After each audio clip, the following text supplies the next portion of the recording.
नमस्कार, city channel में आपका स्वागत है। सिटी रिपोर्ट के इस अंक के साथ मैं सीमा आरजू। हमीरपुर पुलिस द्वारा जिला भर में नशे के खिलाफ अभियान चलाकर आरोपियों की धरपकड़ तेज कर दी गई है और इसी के चलते हमीरपुर में पुलिस ने 20 पेटी शराब की पकड़ने में सफलता हासिल की। गौरतलब है कि हमीरपुर पुलिस द्वारा गत कुछ दिनों से शराब माफिया पर नकेल कसी जा रही है, जिसके चलते जिला भर में बिना परमिट की शराब को पकड़ा जा रहा है। पुलिस द्वारा गत सप्ताह भी गुप्त सूचना के आधार पर 80 पेटियां शराब की बरामद की गई थीं। हमीरपुर पुलिस द्वारा जिला भर में नशे के खिलाफ अभियान चलाकर आरोपियों की धरपकड़ तेज कर दी गई है और इसी के चलते हमीरपुर में पुलिस ने 20 पेटी शराब पकड़ने में सफलता हासिल की है। गौरतलब है कि हमीरपुर पुलिस द्वारा गत कुछ दिनों से शराब माफिया पर नकेल कसी गई है, जिसके चलते जिला भर में बिना परमिट की शराब पकड़ी जा रही है। पुलिस द्वारा गत सप्ताह भी गुप्त सूचना के आधार पर 80 पेटियां शराब की बरामद की गई थीं। हमीरपुर के एसपी अजय सिंह बौद्ध ने बताया कि पुलिस द्वारा महरे के पास 2 गाड़ियों में बिना परमिट की शराब बरामद की गई है। उन्होंने बताया कि अवैध शराब को कब्जे में लेकर आरोपियों को गिरफ्तार कर लिया गया है। उन्होंने बताया कि पुलिस द्वारा शराब माफिया के खिलाफ अभियान चलाया गया है। बिना परमिट की शराब किसी एक जगह नहीं, भिन्न थानों के अंतर्गत पकड़ी जा रही है और ये लोग कहाँ से ला रहे हैं, कहाँ ले जा रहे थे, इसके बारे में तफ्तीश जारी है। नादौन, गोरा, बड़सर, इन इलाकों में रात को नाके लगे हुए थे। उन नाकों के दौरान ये शराब पकड़ी गई है और जो गाड़ियाँ उनको लेके जा रही थी वो गाड़ी कब्जे में लेके मुलज़िमों को अरेस्ट किया जा चुका है और मालूम करने की कोशिश कर रहे हैं कि ये दारू कहाँ आई थी, कहाँ जा रही थी। सिटी चैनल के लिए हमीरपुर से अरविंदर सिंह की रिपोर्ट। पिछले लगभग 1.5 वर्ष में प्रदेश की कांग्रेस सरकार ने प्रदेश में 45 नई पीएचसी को खोला है ताकि ग्रामीण क्षेत्रों में रहने वाली जनता को स्वास्थ्य सुविधाओं का लाभ उनके ही क्षेत्रों में मिल पाए। ये बात प्रदेश के स्वास्थ्य मंत्री ठाकुर कौल सिंह ने चंबा में पत्रकारों से मुखातिब होते हुए कही। उन्होंने कहा कि स्वास्थ्य सुविधाओं को सुचारू करना प्रदेश सरकार की प्राथमिकता है और इसी के आधार पर कई फैसले लिए जा रहे हैं ताकि प्रदेश की जनता को स्वास्थ्य सुविधाएं मिल पाएं। स्वास्थ्य मंत्री कौल सिंह ठाकुर इन दिनों अपने चंबा दौरे पर पहुंचे हैं। दौरे के दौरान पत्रकारों से मुखातिब होते हुए ठाकुर कौल सिंह ने चंबा जिला के लिए प्रदेश सरकार की प्राथमिकताएं गिनवाईं। वहीं इस दौरान उन्होंने कहा कि चंबा के लिए प्रस्तावित मेडिकल कॉलेज के लिए क्षेत्रीय अस्पताल से 10 किलोमीटर की दूरी पर स्थान चिन्हित करने के निर्देश उन्होंने जिला उपायुक्त को दे दिए हैं। जल्द ही स्थान चिन्हित कर मेडिकल कॉलेज के कार्य को शुरू करवाने के लिए सभी औपचारिकताएं पूरी कर इसका कार्य भी जल्द शुरू कर दिया जाएगा। ठाकुर कौल सिंह ने बताया कि इस मेडिकल कॉलेज के निर्माण के लिए 90 करोड़ रुपए खर्च किए जाएंगे। वहीं इस दौरान स्वास्थ्य मंत्री ने बताया कि जिला में चिकित्सकों की संख्या को बढ़ाकर 28 किया जाएगा ताकि लोगों को स्वास्थ्य की सुविधाएं बेहतरीन तरीके से मिल सकें। चंबा जिला हमारे लिए बहुत महत्वपूर्ण जिला है, जम्मू के बॉर्डर के साथ लगता हुआ जिला है और शिमला से सबसे ज़्यादा दूर का जिला है। इसलिए हमारी जो प्राथमिकता है वो चंबा के लिए बहुत खास तौर पे है और आप भी बधाई के पात्र हैं, चंबा के सभी लोग बधाई के पात्र हैं। मैंने चंबा के लिए एक मेडिकल कॉलेज, 3 मेडिकल कॉलेज मंजूर कराया अभी पिछली सरकार से, यूपीए सरकार से, जिसमें चंबा का मेडिकल कॉलेज भी शामिल है। इस पर 190 करोड़ रुपया सैंक्शन हो गया है और जो अब भारत सरकार ने कहा है कि जो 200-300 बिस्तरों के हॉस्पिटल है, चाहे रीजनल हॉस्पिटल है चाहे जनरल हॉस्पिटल है, उसके 10 किलोमीटर के अंदर कॉलेज कम्प्लेक्स बनना चाहिए। कल मैंने डिप्टी कमिश्नर चंबा को कह दिया है कि जगह का चयन जल्दी से जल्दी करें ताकि हम कॉलेज, मेडिकल कॉलेज भवन का निर्माण कार्य जल्दी शुरू कर दें। चंबा हॉस्पिटल में 18 डॉक्टर इस वक्त तैनात है, 19 हो गए। कल एक डॉक्टर जो है गायनी स्पेशलिस्ट जो है यहाँ पर ज्वाइन कर गई है और 2 डॉक्टर और चंबा कल ही ज्वाइन किए। अभी 1 साल 1.25 साल के अंदर हिमाचल प्रदेश में कम से कम 45 नए PSCs प्राइमरी हेल्थ सेंटर मंजूर हुए हैं। सिटी चैनल के लिए चंबा से पुनीत मल्होत्रा की रिपोर्ट। ये तस्वीर चंबा के ककिया गांव की रहने वाली पिंकी देवी की है, जो 24 जून 2013 से अपने घर से लापता हैं। पिंकी देवी का विवाह 9 साल पहले चंबा के ककिया गांव में रहने वाले मनिया राम से हुआ था। पिंकी के 2 बच्चे भी हैं। 24 जून को मनिया राम घर से बाहर काम के लिए गया था, लेकिन जब वो घर वापस पहुंचा तो घर पर ताला लगा था और उनके बच्चे उनके पड़ोसी के घर में थे। तब से मनिया राम पिंकी देवी की तलाश दर दर भटक कर रहा है। चंबा के ककिया गांव की रहने वाली पिंकी देवी 24 जून से घर से लापता हैं। पिंकी देवी के पति का कहना है कि 24 जून को वो घर से बाहर काम करने के लिए निकले थे, लेकिन जब रात को वो वापस घर पहुंचे तो उन्होंने देखा कि उनके घर में ताला लगा हुआ है, जिसके बाद उन्होंने पुलिस में इसकी सूचना भी दी, लेकिन पिछले 15 दिनों से उनकी पत्नी का कोई पता नहीं चल पाया। मीडिया से मुखातिब होते हुए मनिया राम ने बताया कि मांग के ना होने की वजह से उनके बच्चे और वे काफी परेशान हैं और उनके बच्चे खाना भी नहीं खा रहे।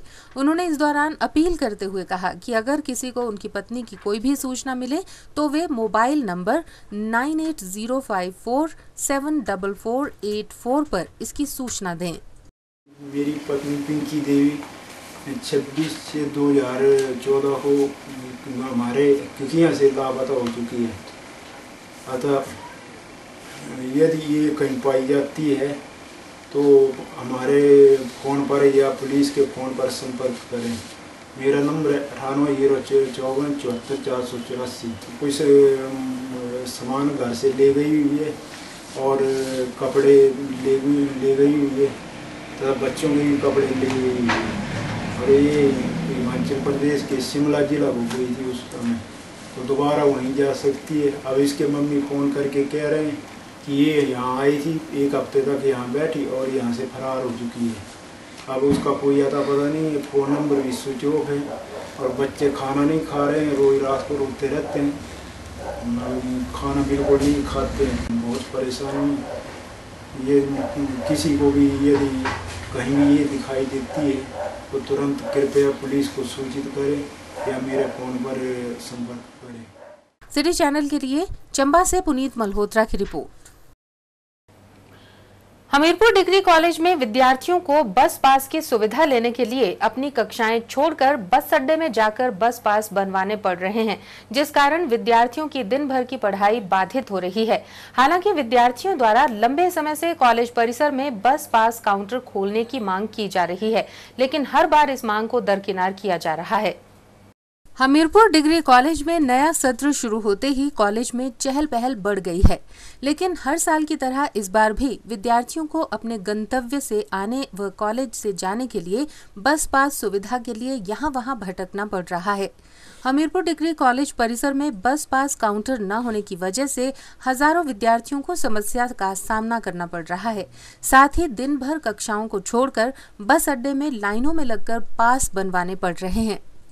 बस पास बनवाने आए विद्यार्थियों ने बताया कि काफी लंबे समय से बस पास बनवाने के लिए कॉलेज परिसर में काउंटर खोलने की मांग की जा रही है, लेकिन कोई सुनवाई नहीं हो रही, जिस कारण दिन भर विद्यार्थियों को बस पास बनवाने के लिए बस अड्डे में लाइनों में लगना पड़ रहा है। बस पास काउंटर ये है कि बस पास काउंटर सुबह 9 बजे से 2:30 बजे तक बनता है और 2:30 बजे तक बच्चों को क्लास होती हैं। तो अगर बच्चे नीचे बस स्टैंड पे जाए बस पास बनवाने के लिए उनकी क्लासेस मिस हो जाती हैं। तो बस हमारी ये मुख्य मांग है कि बस पास काउंटर जो है वो कॉलेज में जल्दी बन जाए।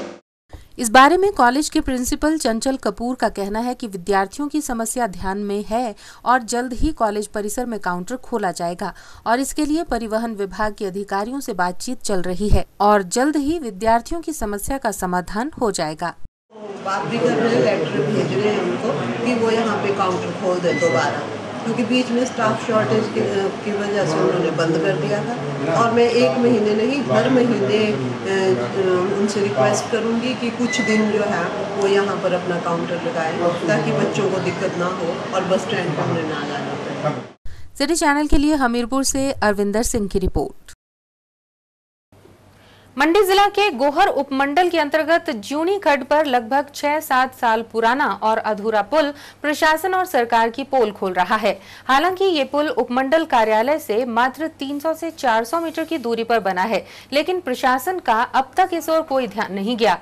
इस पुल के ऊपर से स्कूली बच्चों, अपंग व्यक्तियों तथा बुजुर्गों को गुजरने में काफी समस्या पेश आ रही है और बारिश में ये समस्या और ज्यादा बढ़ गई है। वहीं अब क्षेत्र के लोगों का सरकार व प्रशासन के प्रति गुस्सा भी पनपने लगा है।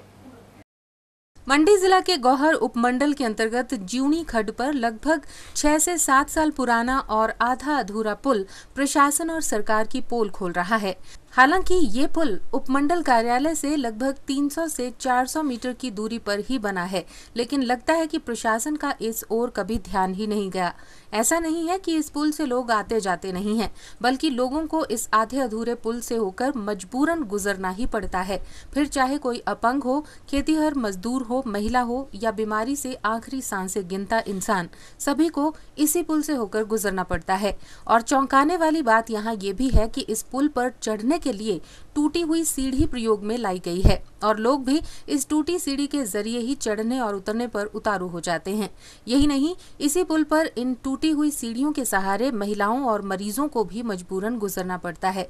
ऐसे में कई महिलाएं इस पुल पर दुर्घटना का शिकार भी हुई हैं। खासकर महिलाओं को बिना रेलिंग के इस पुल पर गुजरते वक्त चक्कर खाते देखा गया है। हालांकि इस पुल के निर्माण के लिए वर्ष 2007 में तत्कालीन सांसद प्रतिभा सिंह ने बजट का प्रावधान भी करवाया था और ग्राम पंचायत बासा के सौजन्य से वर्ष 2008 में पुल का निर्माण कार्य करवाया गया, जिसकी अनुमानित राशि 2,40,000 रुपए आंकी गई। ये पुल सुनाथर से होकर गांव सडान, कटवाड़ू, सेरी, भारसी, खारसी, गुलाड़, नौण, बहरी इत्यादि गांवों को उपमंडल की मुख्य सड़क से जोड़ता है। इस क्षेत्र का एकमात्र पुल होने की वजह से लोगों को इस पुल से होकर खासकर बरसात के दिनों में मजबूरी में ही गुजरना पड़ रहा है। अब क्षेत्र के लोगों का सरकार और प्रशासन के प्रति गुस्सा पनपता दिख रहा है। सरकार व प्रशासन से खफा ग्रामीणों का कहना है कि चुनावों के दिनों में तो नेता खूब वादे कर डालते हैं, लेकिन वक्त निकल जाने पर सब भूल जाते हैं। इसमें जो है बाल बच्चे इधर उधर से स्कूल जाते हैं, उनको जो है गिरने का खतरा है। उधर खेतों से घास लाती है जिन्होंने, वो भी इस पुल को कैसे पार कर सकती है, इसके बारे में सरकार कोई भी ध्यान नहीं दे रही है और ना ही ये रोजगार वाले कोई कार्य कर रहे हैं। इसका ये काम जो है जल्दी से जल्दी पूरा होना चाहिए और इसमें बहुत पानी आता है इस खड्ड में, इसको क्रॉस करना जो है बहुत मुश्किल होता है। सैले मुंडे आदमी आ छोटो ले रहा कि टपरा सा पूरा पार दूनी काट बड़ी भारी आई है जी, काट से टप नहीं सकते ना पूल टप सकते हैं, पूल सब बड़ी रानी है लियाना ना खाड़ पास से भाई बड़ा चक्कर आ जाए कि टपना पूड़ाते बड़ बारी खतरा से पूड़ाते भाई जो जल्दी से तैयार करो इस पूड़ा जो क्या रखे बनाई बेले पूड़ने तो आदमी मरने का खतरा है। दिखा दे आप तो घास लेना कैसे लेना पारा दिखा दे खाड़ा पारा थे। गाय वगैरह हमने हॉस्पिटल को लेनी है तो उसको भी बड़ी मुश्किल होती है, खचरे वगैरह प्राणी वार पार तो बड़ी मुश्किल होती है और जिन्स वगैरह हमारे को बड़ी मुश्किल से वार पार लानी पड़ती है। और ज्यूनी खड्ड बहुत पानी आता है, पुल के साथ लग जाता है, तो ये ना ब्लॉक वाले करते हैं कुछ, ना तो एसटीएम करता है कुछ, कोई भी इसका कोई कार्य नहीं करता है। लंबाई 100 फुट और ऊंचाई 50 फुट है, तो ये पब्लिक कोई भी इसकी केयर नहीं करते हैं, जो भी आते हैं देखते हैं और चला जाते हैं। सिटी चैनल के लिए गौहर मंडी से हरीश चौहान की रिपोर्ट। सोलन जिला के अग्रणी यूको बैंक द्वारा जिला स्तरीय पुनर्निरीक्षण समन्वय समिति की बैठक उपायुक्त कार्यालय के सभागार में आयोजित की गई, जिसकी अध्यक्षता उपायुक्त मदन चौहान ने की। बैठक में विभिन्न बैंकों के प्रतिनिधियों ने भाग लिया और इसमें वित्तीय वर्ष 2013-14 में विभिन्न बैंकों द्वारा विकास कार्यों की प्रगति पर समीक्षा की गई। सोलन में यूको बैंक द्वारा जिला स्तरीय पुनर्निरीक्षण समन्वय समिति की बैठक का आयोजन किया गया, जिसकी अध्यक्षता उपायुक्त मदन चौहान ने की। उन्होंने कहा कि जिला में वार्षिक ऋण योजना के तहत कृषि क्षेत्र में वार्षिक लक्ष्य 474.82 के मुकाबले 394.51 करोड़ रुपए की राशि किसानों को ऋण के रूप में वितरित की गई, जो कि लक्ष्य का 88.09% है। इस प्रकार MSC योजना के अंतर्गत 642 करोड़ 19 लाख रुपए के लक्ष्य के मुकाबले 772 करोड़ 66 लाख रुपए की सफलता हासिल की गई है, जो कि 120.32% है। उपायुक्त ने कहा कि प्रधानमंत्री रोजगार सृजन योजना के अंतर्गत जिला में विभिन्न बैंकों द्वारा रोजगार उपलब्ध करवाने के लिए 132 यूनिटों के लक्ष्य के मुकाबले 152 यूनिटों को रोजगार स्थापित करने के लिए बैंकों से ऋण उपलब्ध करवाया गया। उन्होंने कहा कि जिला में राष्ट्रीय ग्रामीण आजीविका मिशन कार्यक्रम आरंभ किया गया है। उन्होंने बैंकों और सभी लाइन विभागों को आपस में तालमेल बिठाकर इस योजना को सफलतापूर्वक कार्यान्वित करने को कहा। मदन चौहान ने बैंकों से कहा कि महिलाओं को स्वावलंबी बनाने के लिए स्वयं सहायता समूहों को अधिक से अधिक ऋण उपलब्ध करवाया जाए, ताकि महिलाएं स्वरोजगार प्राप्त कर अपनी आर्थिक स्थिति सुदृढ़ कर सकें। और ये 135th मीटिंग है। इससे पहले 134वीं मीटिंग को जो है वो उसकी परफॉर्मेंस रिव्यू की गई, जिसमें ओवरऑल जो बैंकों की परफॉर्मेंस रही है वो 1750.06 करोड़ का जो उनका टारगेट था, एनुअल कलेक्टेड प्लान था, 1757 करोड़ की उसकी टोटल अचीवमेंट है, जो कि 100% अचीवमेंट है बैंक की।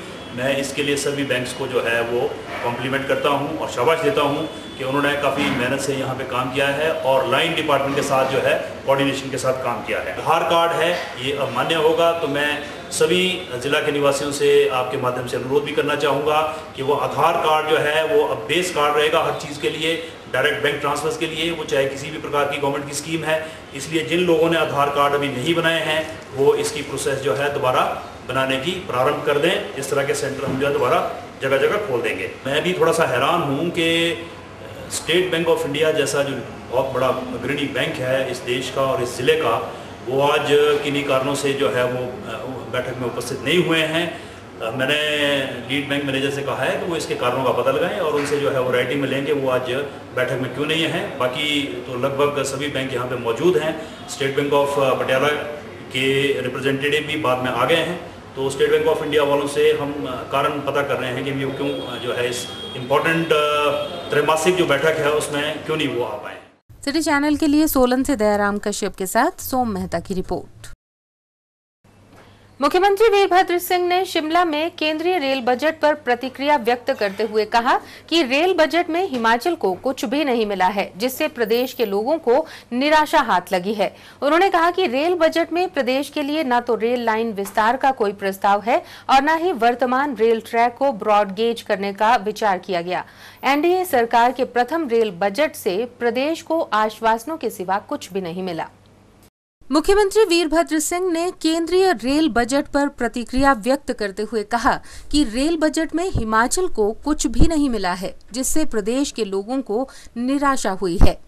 मुख्यमंत्री ने कहा कि उन्होंने स्वयं सामरिक दृष्टि से महत्वपूर्ण भानुपल्ली बिलासपुर बैरी रेल लाइन वाया मनाली से लेह तक विस्तार का मामला उठाया था। इसके अलावा भानुपल्ली बिलासपुर बैरी रेल लाइन को पठानकोट तक ले जाने का मामला भी उन्होंने केंद्र सरकार से उठाया था, जिससे प्रदेश के निचले क्षेत्रों के लोगों को रेल सुविधा उपलब्ध होती। उन्होंने कहा कि चंडीगढ़ शिमला रेल लाइन पर पिंजौर से बद्दी बरोटीवाला रेल लाइन का एक और प्रस्ताव भी रखा गया था, लेकिन हिमाचल की मांग को अनसुना कर दिया गया। वीरभद्र सिंह ने कहा कि गत वर्ष यूपीए सरकार के शासन के दौरान रेल बजट में कुछ नई रेल लाइन विस्तार के सर्वेक्षण की घोषणाएं हुई थी, लेकिन उनके बारे में भी इस बजट में कोई उल्लेख नहीं है। उन्होंने कहा कि ये रेल बजट पूरी तरह से निराशाजनक है। रेल मंत्री जी जो अभी रेलवे बजट दिया है वो बहुत ही निराशाजनक है। जहाँ तक हिमाचल प्रदेश का प्रश्न है, उसमें कोई भी नई लाइन हिमाचल प्रदेश के लिए प्रस्तावित नहीं है। हमने पिछली सरकार से और वर्तमान सरकार से भी मामला उठाया था हिमाचल प्रदेश के अंदर जो है नई रेल लाइनों को बनाने के लिए, और उनमें से किसी का भी इस बजट में समावेश नहीं है। सिटी चैनल के लिए शिमला से हरदेव कुमार के साथ सीमा आरजू की रिपोर्ट। हिमाचल का अमरनाथ कहे जाने वाले श्रीखंड कैलाश के लिए यात्रा निरमंड से वाद्य यंत्रों की धुनों के साथ शुरू हो गई। श्रीखंड कैलाश यात्रा विश्व की कठिनतम यात्राओं में से एक है। श्रीखंड कैलाश 18,750 फीट की ऊंचाई पर स्थित है और 3 दिनों तक 35 किलोमीटर की विकट और जोखिमपूर्ण चढ़ाई चढ़ने के बाद भोले बाबा के दर्शन होते हैं। निरमंड के अंबिका माता मंदिर से अंबिका और गुरु दत्तात्रेय की छड़ी के साथ सैकड़ों महात्माओं और यात्रियों ने यात्रा आरंभ की। 8 राज्यों से महात्मा और तीर्थ यात्री इस यात्रा में शामिल हुए हैं और यात्रा मार्ग में भंडारे और रेस्क्यू टीमों का भी बंदोबस्त किया गया है।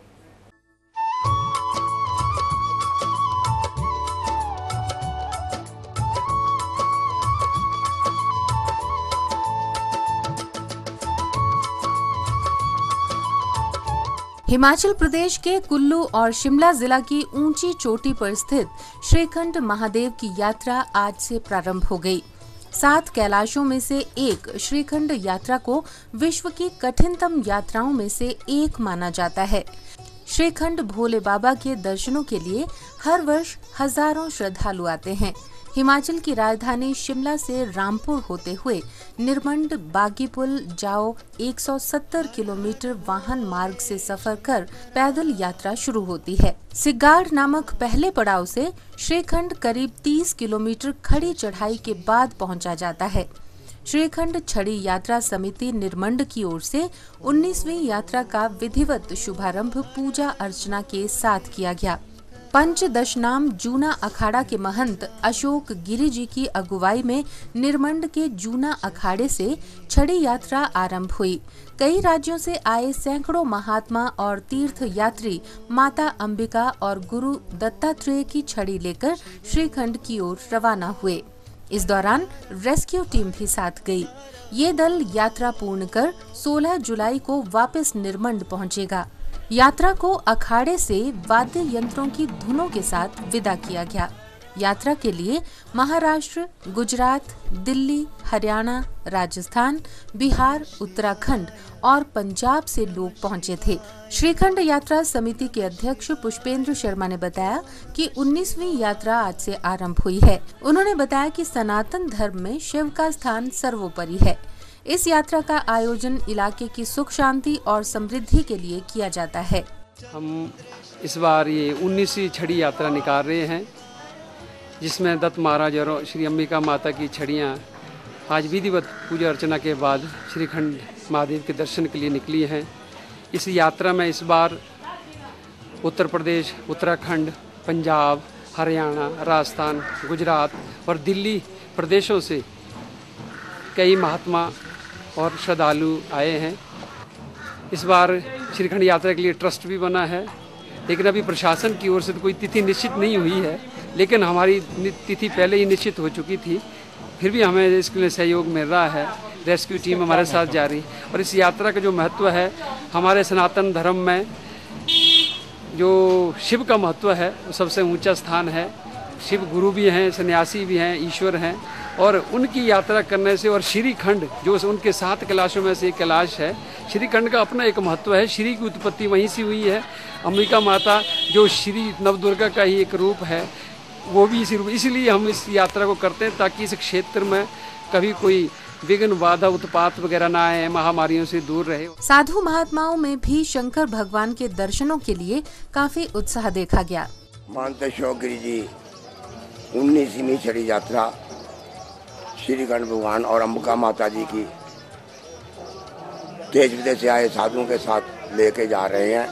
शंकर भगवान की उस समय किया राजा दक्ष के यज्ञ के अंदर पार्वती का शरीर खंडन हो गया था। उस शरीर को लेकर भगवान शंकर जो आबादी काल तक घूम रहे थे, 9 शक्तिपीठ प्रभावित होने के बाद उनकी स्थापना भगवान विष्णु के कारण यहाँ पे श्रीखंड में हुई है। श्री शक्ति और शंकर शिव दोनों का यहाँ पे वास है। 7वीं बार श्रीखंड की यात्रा पे जा रहे हैं और इसका बहुत ही महत्व है कि ऐसा सोचो कि हम स्वर्ग में जा रहे हैं इस नरक को छोड़ के हैं। और यहीं से पांडव भी स्वर्ग में गए थे। 5 पांडव जो थे स्वर्ग में इसी रास्ते पे गए थे। उठने का, बैठने का जो निर्धारित इनका सब चीज़ होना चाहिए। दूसरी प्रोटेक्शन ज़्यादा होना चाहिए। तीसरी, हर तरह का केयर होना चाहिए। बहुत दुर्गम मार्ग है, इतने दुर्गम मार्ग है।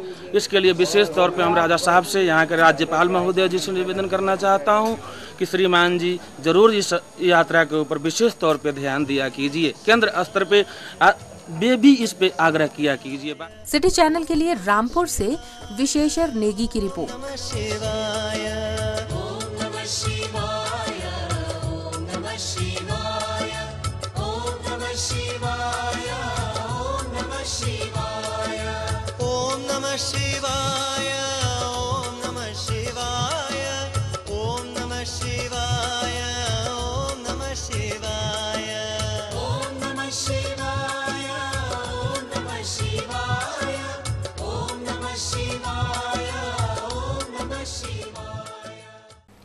यूं तो निर्मल ग्राम पंचायत पगोग को राष्ट्रपति व मुख्यमंत्री द्वारा सम्मानित किया जा चुका है, लेकिन इस पंचायत में लोग आजकल पीने के पानी की समस्या से जूझ रहे हैं।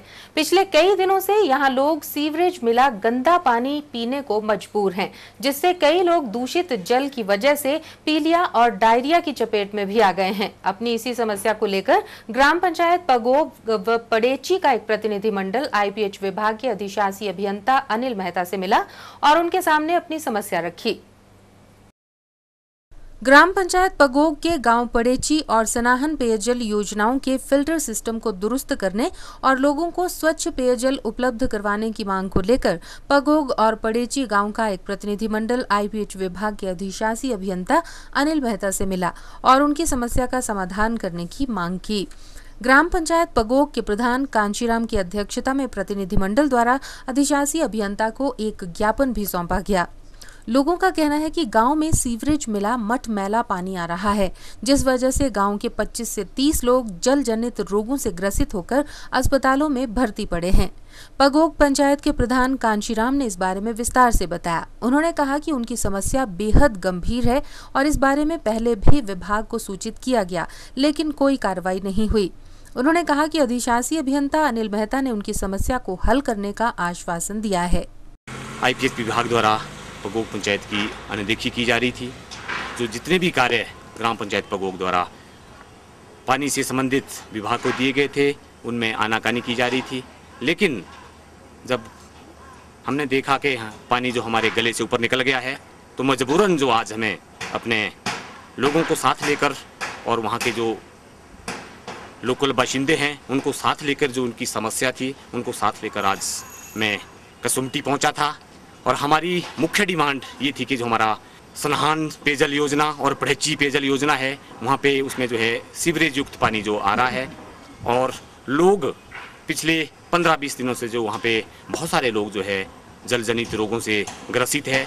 बहुत सारे लोग तो आईजीएमसी में एडमिट है, और जो लोगों ने मुझे बताया है और जो मुझे भी क्लैरिफाई हो पाया कि एक आदमी की तो वहाँ पे पीलिया के कारण जो है पिछले 1 हफ्ते पहले जो डेथ हो गई है। या तो डिपार्टमेंट हमें 1 हफ्ते के अंदर या 10 दिन के अंदर इन कार्यों को करने की वो आश्वासन दे, आश्वासन ही ना दे, लेकिन उन्हें प्रैक्टिकल रूप में किया जाए। नहीं तो आने वाले 15 दिन के अंदर जो है ग्राम पंचायत पगोग अपनी पूरी समस्त जनता को लेकर आईपीएच विभाग के कार्यालय के बाहर जो है धरना प्रदर्शन करेगा। यहीं तक नहीं, उसके बाद ग्राम पंचायत पगोग सरकार से मिलने में भी गुरेज नहीं करेगी। पड़ेची गांव के सुरेंद्र सिंह ने बताया कि पीने के पानी की समस्या काफी गंभीर समस्या है, लेकिन बार बार आग्रह करने के बावजूद भी आईपीएच विभाग इस बारे में कोई कदम नहीं उठा रहा। उन्होंने कहा कि यदि 15 दिन के भीतर उनकी समस्या का कोई स्थायी हल नहीं निकाला गया तो उग्र आंदोलन किया जाएगा। हमारी समस्या जो है वो पानी को लेकर है, जो बहुत पहले से लेकर चली आई है। एक्शन बदलते हैं, समस्या वहाँ की वहाँ खड़ी रहती है। हर एक्शन हमें आश्वासन देता है कि ये हो जाएगा। वो कोई टेंडर लगते हैं, उनमें प्रॉपर काम नहीं होता। इनटेक बनते हैं, प्रॉपर उनमें पानी नहीं पहुँचता। और जो है सीवरेज का पानी, सड़क का पानी, मिट्टी वाला पानी जो है मजबूर है इस तरह गंदे पानी को पीने के लिए ग्रामवासी, जिस कारण से जो है लोगों बीमार पड़ रहे हैं। पीलिया का प्रकोप चला हुआ है और जो है पेट के रोग चले हुए हैं। हम जो है बार बार जो है इसके लिए प्रशासन से और विभाग से गुजारिश करते हैं, लेकिन कोई भी सुनवाई नहीं होती। आज हम प्रधान जी की अध्यक्षता में एक डेपुटेशन लेके एक्शन साहब के पास गए थे। उन्होंने 10 दिन का हमें आश्वासन दिया है। सिटी चैनल के लिए शिमला से विक्रम कुमार के साथ सीमा आरजू की रिपोर्ट। सभी धर्मों का एक ही संदेश है कि इंसान से इंसान का भाईचारा हो और लोगों में शांति, एकता व सद्भावना बनी रहे। ये शब्द मुख्यमंत्री वीरभद्र सिंह ने शिमला में वक्फ बोर्ड के अध्यक्ष ख्वाजा खलील उल्लाह द्वारा आयोजित इफ्तार पार्टी के दौरान कहे। इस दौरान कई नेता, अधिकारीगण व शहर के गणमान्य व्यक्ति इस इफ्तार पार्टी में शरीक हुए। रमजान के मुबारक मौके पर वक्फ बोर्ड के अध्यक्ष ख्वाजा खलील उल्लाह ने इफ्तार पार्टी का आयोजन किया। इस मौके पर मुख्यमंत्री वीरभद्र सिंह ने मुख्य अतिथि के रूप में शिरकत की। साथ ही पार्टी में अनेक दिग्गज नेता व अधिकारीगण ने भी अपनी उपस्थिति दर्ज कराई। ख्वाजा खलील उल्लाह ने रमजान महीने में की जाने वाली इस खास इबादत के बारे में सिटी चैनल को बताया। हम लोग रमज़ान के इफ्तार का एहतिमाम किए हैं और आज राजा वीरभद्र सिंह जी हमारे पास आ रहे हैं और हम उनको इफ्तार और डिनर दे रहे हैं, क्योंकि रमज़ान का महीना बहुत ही तबर और बहुत ही अच्छा महीना होता है। इसलिए हम लोग इबादत करते हैं, सारे 30 दिन तक इबादत चलती रहती है और हम लोग इबादत में रोज़ा रखते हैं, पानी और रोटी कोई चीज़ नहीं लेते हैं। हम लोग बिल्कुल बगैर किसी चीज़ के 16 घंटे का रोज़ा हो रहा है हमारा, तो 16 घंटे तक हम इबादत के साथ साथ सब करते रहते हैं। मुख्यमंत्री के पहुंचने पर सभी ने उनका जोरदार स्वागत किया और सभी ने उन्हें पुष्प गुच्छ देकर सम्मानित किया। इफ्तार पार्टी से पहले खुदा की इबादत की गई। अल्लाहुम्मा बारिक अला मुहम्मदिन व अला आलि मुहम्मदिन कमा बारकता अला इब्राहीम व अला आलि इब्राहीम इन्नका हमीदुम मजीद। रब्बना आतिना फिद दुनिया हसनतन व फिल आखिरति हसनतन व क़िना अज़ाबन नार। या अल्लाह हमारे गुनाहों को माफ़ फरमा, खताओं को दरगुजर फरमा। या अल्लाह हमारी नमाजों को, हमारे रोज़ों को कबूल फरमा। या अल्लाह रमज़ानुल मुबारक के महीने को या अल्लाह उसकी आज़मतों के साथ हमें गुजारने की तौफीक नसीब फरमा। या अल्लाह इस महीने की बरकतों को या अल्लाह तमाम दुनिया के इंसानों के ऊपर नाजिल फरमा। इस पार्टी में सभी धर्मों के प्रतिनिधियों ने अपने अपने विचार व्यक्त किए और सभी को रमजान की मुबारकबाद दी और कहा कि हर एक धर्म सभी को आपसी प्रेम, भाईचारे, शांति व एकता का संदेश देते हैं। मैं आप सबको रमजान की मुबारकबाद देना चाहता हूं और ये प्रार्थना करता हूं, दुआ करता हूं कि इसी तरह हम सब मिलकर, हम सब जो रिलीजियस दायरे हैं उनसे ऊपर उठकर इंसानियत की सेवा के लिए अपने आगे कदम बढ़ाएं, ताकि हमारा ये प्रदेश और हमारा ये देश दिन प्रतिदिन और भी उन्नति और तरक्की करता रहे। रमज़ान मुबारक पे सबसे पहले मैं सबको रमज़ान मुबारक कहता हूँ। आप सब ने परवान करना। आज के इस मौके पे और ऐसे समय पे हमें एक सर्वधर्म सम्मेलन है जिसमें हम कह सकते हैं कि हम सब एक हैं, कोई दूसरा नहीं है। गुरु नानक साहब जी ने एक ओंकार लिखा। सबसे पहले गुरु ग्रंथ साहब जब पढ़ना शुरू करते हैं तो उसमें एक ओंकार लिखा हुआ है।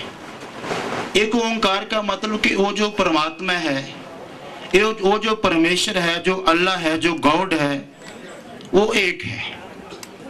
बुनियल इस्लाम वाला खम्स शहादती अल्लाह इलाहा इल्लल्लाह। इस्लाम का सबसे बड़ा फर्ज ये है कि अल्लाह के अलावा हम किसी की पूजा नहीं करते। हम हर एक बड़े की रिस्पेक्ट करते हैं, हर छोटे के ऊपर रहम करते हैं। नबी अकरम सल्लल्लाहु अलैहि वसल्लम ने फरमाया, इरहमु मन फिल अर्ज़ यरहमुकुम मन फिस समा। तुम जमीन वालों के ऊपर रहम करो, आसमान वाला तुम पर रहम करेगा। लेकिन जब मसला पूजा का आ जाता है, वर्शिप का आ जाता है, तो हम सिर्फ जो है निराधार की पूजा करते हैं, जिसको अल्लाह कहते हैं, जिसका कोई आकार नहीं है। मुख्यमंत्री वीरभद्र सिंह ने इस मौके पर सभी को रमजान की मुबारकबाद देते हुए कहा कि हमें ईश्वर के दिखाए सच्चे मार्ग पर चलने की आवश्यकता है।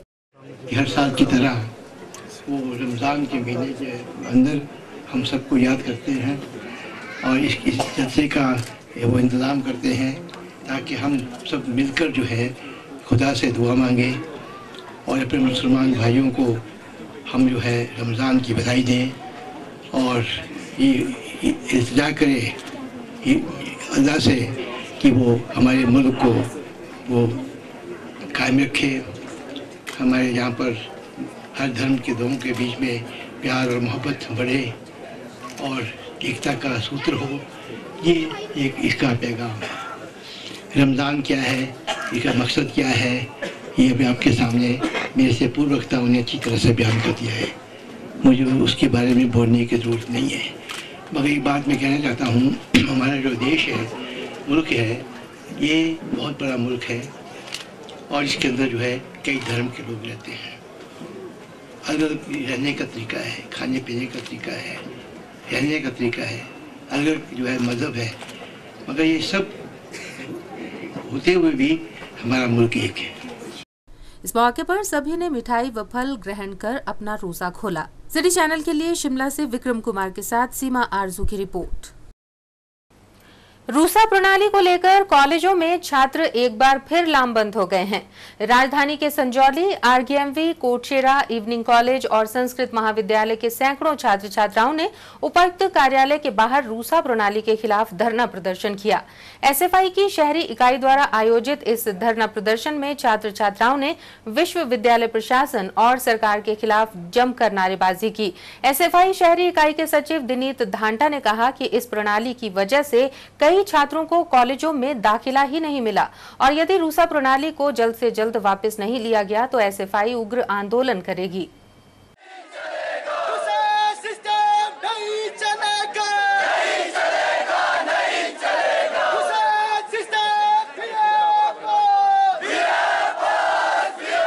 शिक्षा से दूर करने और रूसा नहीं चलेगा, नहीं चलेगा, नहीं चलेगा।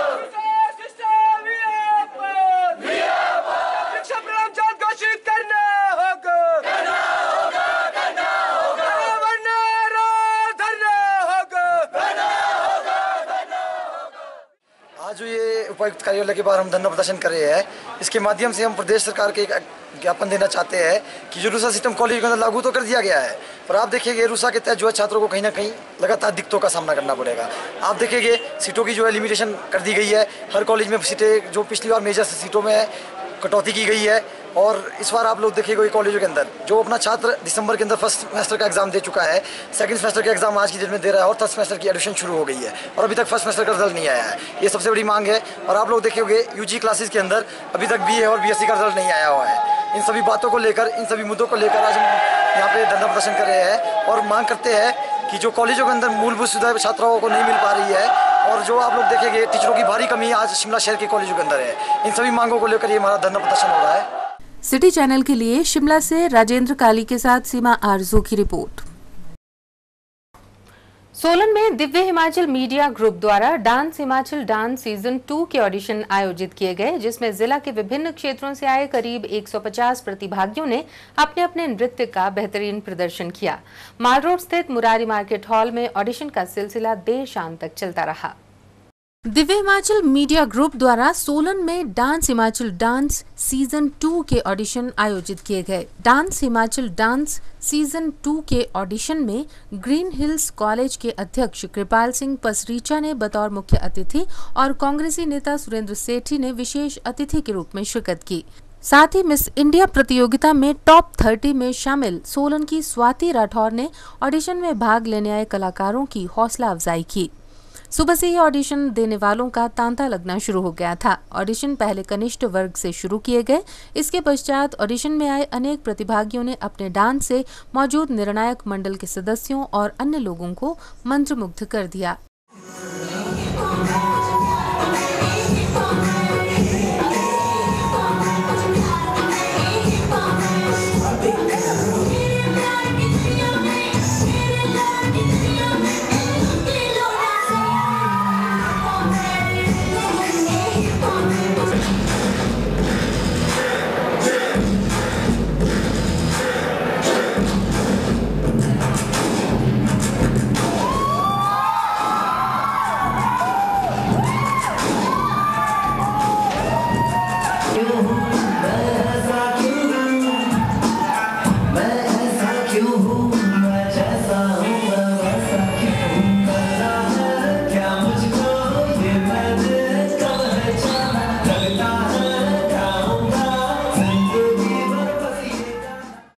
मीडिया से बात करते हुए स्वाति राठौर ने बताया कि आज वे जिस मुकाम पर पहुंची हैं वो दिव्य हिमाचल की ही देन है। उन्होंने कहा कि उन्हें ऑडिशन में भाग लेने का मौका मिला है और संस्था द्वारा युवा कलाकारों को मंच प्रदान करने का ये एक सराहनीय प्रयास है।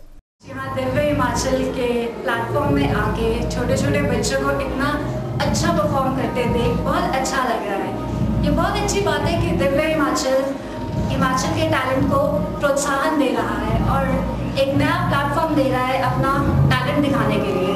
और मैं चाहती हूँ ये कंटिन्यू रहे, लॉन्ग टर्म तक जाए और यहाँ से खूब सारी प्रतिभाएं बाहर निकले।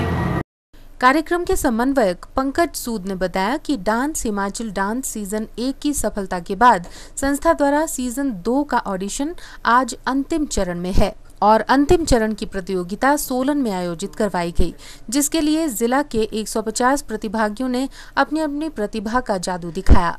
दिव्य हिमाचल मीडिया ग्रुप ने जो अभी कुछ समय पहले बीड़ा उठाया था हिमाचल के टैलेंट को नेशनल लेवल पे एस्टेब्लिश करने के लिए, वो अभी बड़ा साकार होता दिख रहा है। और जो कांगड़ा में हमने 19 तारीख से ऑडिशन शुरू किए थे, आज हम इसका सोलन में कंक्लूजन कर रहे हैं 12 ऑडिशन का। और अभी तक 1200 से ज्यादा कंटेस्टेंट्स ने पूरे हिमाचल में डांस हिमाचल डांस के लिए अपने ऑडिशंस दिए हैं और अब इसका फाइनल जो है 19 जुलाई को टांडा मेडिकल कॉलेज के ऑडिटोरियम में रखा गया। ऑडिशन देने आए प्रतिभागियों ने कहा कि इसी मंच से हिमाचल के कई प्रतिभागियों ने देश में अपनी प्रतिभा का लोहा मनवाया है। उन्होंने कहा कि डांस हिमाचल डांस सीजन 2 जीतने के लिए वे जी तोड़ मेहनत करेंगे। डांस हिमाचल डांस के लिए ऑडिशन देने आई थी और मेरा डांस सोना पिक्चर के सनम तू बेवफा के नाम से भी डांस किया है मैंने। वो पुराना सॉन्ग है। आजकल के टाइम पे कोई भी न्यू सॉन्ग ही हो रहे हैं आजकल मैक्सिमम।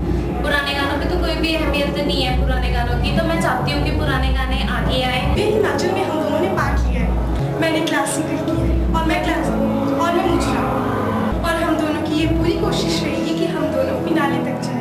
हमने बहुत मेहनत की है। सिटी चैनल के लिए सोलन से दयाराम कश्यप के साथ सो मेहता की रिपोर्ट। शिमला के गेटी थिएटर में चित्रकार पवन वर्मा और वंदना वर्मा द्वारा चित्रकला प्रदर्शनी का आयोजन किया जा रहा है, जिसका उद्घाटन मंगलवार को भाषा एवं संस्कृति विभाग के पूर्व निदेशक डॉक्टर प्रेम शर्मा ने किया।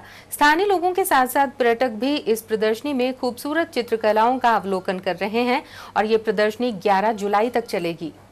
शिमला के गेटी थिएटर में चित्रकार पवन वर्मा और वंदना वर्मा की चित्रकला प्रदर्शनी आयोजित की जा रही है। गेटी के टैवरन हॉल में अनुभूति की अभिव्यक्ति नामक इस प्रदर्शनी का उद्घाटन भाषा एवं संस्कृति विभाग के पूर्व निदेशक डॉक्टर प्रेम शर्मा ने किया। उन्होंने प्रदर्शनी का अवलोकन किया और चित्रकार पवन वर्मा और वंदना वर्मा की भूरी भूरी प्रशंसा की। देखिए, कला अपने आप में एक बड़ी व्यापक चीज़ है और मुख्यतः जो पेंटिंग्स हैं, चित्तान अनुचित्यति चित्र, चित्त के में जो अनुभूतियाँ होती हैं, चित्त की अनुभूतियों को प्रदर्शित करने का सफल माध्यम चित्र है। किसी भी कला को आप नृत्य के माध्यम से, अभिनय के माध्यम से, तूलिका के माध्यम से अभिव्यक्त करते हैं। जब वो चित्रित होकर के हृदय भावों मनोभावों को अभिव्यक्त किया जाता है तो वो चित्र का साकार रूप ले लेता है और चित्र अपने आप में एक संपूर्ण गाथा होती है, जिसमें किसी एक विषय विशेष को नहीं बल्कि एक संपूर्णता को लेके, एक किताब को पढ़ने के लिए आपको संपूर्ण किताब पढ़नी पड़ेगी, लेकिन एक चित्र को जब आप देखते हैं तो संपूर्ण पुस्तक की भांति ज्ञान उस चित्र में आ जाता है। और जो आप ये प्रेजेंट पेंटिंग्स देख रहे हैं वंदना और पवन जी की, और उनके शिष्य भी हैं साथ में, उनके बच्चे भी लोग भी अनिंद्या वगैरह इनके, तो आप ये देखिए कि इसमें आपको ट्रेडिशनल आर्ट के साथ जो रिदमेटिक टच दिया है इन्होंने, पर्टिकुलरली जो रिदम को लेकर के वो बनाई है,